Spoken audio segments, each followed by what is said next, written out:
تصور کریں ایک بوڑھا باپ جس کی کمر جھک چکی ہے، وہ اپنے اکلوتے شیر خوار بچے اور اہلیہ کو ایک ایسے بنجر ریگستان میں چھوڑ کر جا رہا ہے جہاں نہ پینے کو پانی ہے، نہ سائے کو درخت، اور نہ ہی دور دور تک کوئی انسان۔ جب بیوی نے پیچھے سے پکارا، اے ابراہیم، کیا اللہ نے آپ کو یہ حکم دیا ہے؟ تو آپ علیہ السلام نے صرف سر ہلایا۔ یہ کہانی ہے اس عظیم قربانی کی جس کی بنیاد پر اجاڑ ریگستان میں مکہ آباد ہوا، اور اسی مقام پر ایک ایسی دعا مانگی گئی جس نے تاریخ کا رخ بدل دیا۔ سال ہا سال بیت گئے، وہ ننھا اسماعیل اب ایک کڑیل جوان بن چکا تھا۔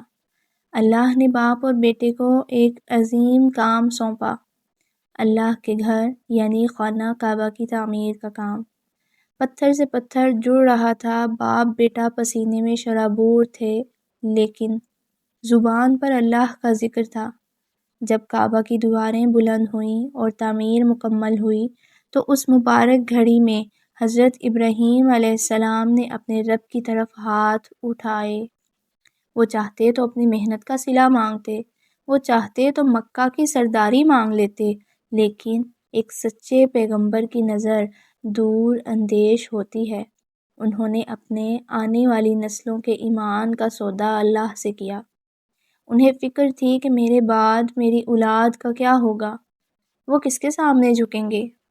اسی جذباتی موڑ پر ان کی زبان سے وہ الفاظ نکلے جو آج ہماری نمازوں کا حصہ ہے۔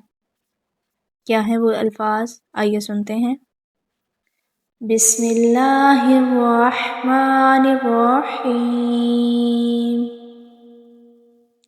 رب اجعلنی مقیم الصلاة ومن ذریتی ربنا وتقبل دعاء، ربنا اغفر لی ولوالدی وللمؤمنین یوم یقوم الحساب۔ ایک دفعہ پھر سنیے۔ رب اجعلنی مقیم الصلاة ومن ذریتی ربنا وتقبل دعاء، ربنا اغفر لی ولوالدی وللمؤمنین یوم یقوم الحساب۔ کیا دعا مانگی انہوں نے؟ اے میرے رب، مجھ کو نماز کا پابند بنا دے اور میری اولاد کو بھی۔ اے میرے پروردگار، اور میری دعا قبول فرما۔ اے ہمارے پروردگار، مجھ کو اور میرے ماں باپ کو اور سارے مسلمانوں کو بخش دے اس روز جب کہ عملوں کا حساب ہونے لگے گا۔ ناظرین، غور کریں کہ حضرت ابراہیم علیہ السلام نے اللہ سے یہ نہیں مانگا کہ یا اللہ میری اولاد کو بادشاہ بنا دے یا انہیں دنیا کا مالدار ترین انسان بنا دے۔ انہوں نے صرف نماز مانگی۔ کیوں؟ کیونکہ نماز وہ واحد رشتہ ہے جو بندے کو اس کے رب سے جوڑتا ہے۔ اگر انسان کا رب کے ساتھ تعلق مضبوط ہو جائے تو دنیا کی بڑی سے بڑی پریشانی اس کے لیے آسان ہو جاتی ہے۔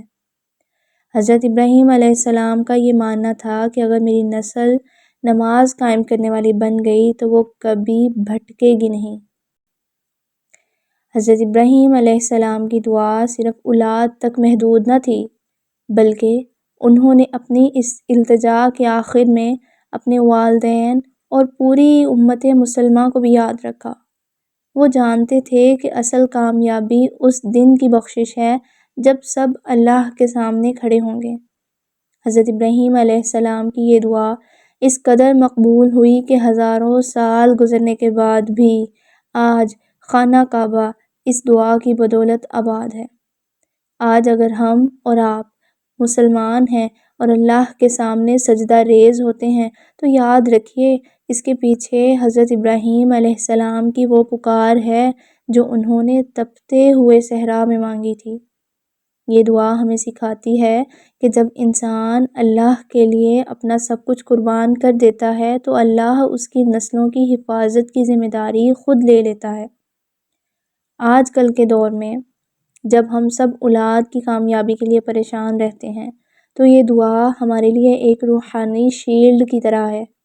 جب ہم یہ دعا مانگتے ہیں تو ہم اللہ سے یہ وعدہ لے رہے ہوتے ہیں کہ یا رب میری نسلوں کو تیرے در کا غلام بنا دے۔